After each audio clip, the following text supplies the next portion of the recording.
কলকাতা শহরের নামী শিল্পপতি রবীন্দ্রনাথ ধরের মৃত্যুর খবরে শহরের মিডিয়া কেঁপে উঠল।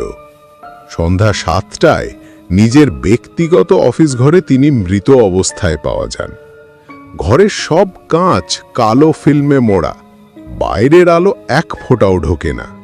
ঘরটি সম্পূর্ণ বন্ধ, দরজা ভেতর থেকে লক করা, জানালাও শক্ত কাঁচে বন্ধ। তার মুখের পাশে একটা গ্লাস পড়েছিল, তাতে সামান্য বিষের বন্ধ।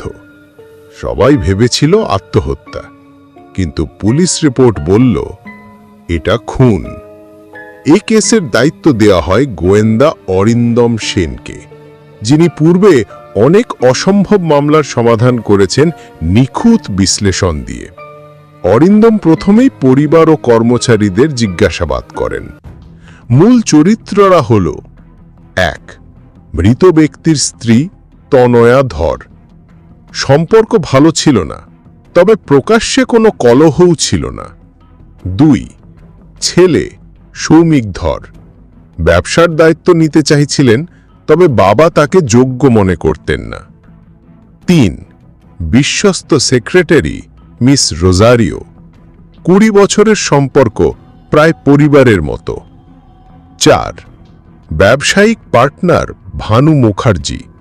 কিছু টাকা লেনদেনের বিরোধ চলছিল, তবে সবচেয়ে অদ্ভুত আচরণ করছিল তনয়া। তার চোখে ভয়, মুখে শূন্যতা। অরিন্দম টের পেলেন সে কিছু লুকোচ্ছে। রবীন্দ্রনাথ ধরের ঘরের জানালা ছিল কালো কাচের তৈরি। দিনেও বাইরের আলো আসে না, ভেতরেও ক্যামেরা ছিল না। ঘরের দরজা ছিল অটো লকিং সিস্টেম, ভেতর থেকে খোলা না হলে কেউ ঢুকতে পারবে না। তবে ফ্লোরে পাওয়া যায় এক ছোট্ট স্ক্রুড্রাইভার, আর ডেস্কের নিচে একটা ওয়্যার কাটার। অরিন্দম বুঝলেন কারোর প্রফেশনাল জ্ঞান ছিল ইলেকট্রিক লক ভাঙার। রবীন্দ্রনাথের ডেস্কের লকার থেকে এক পুরনো চিঠি পাওয়া যায়।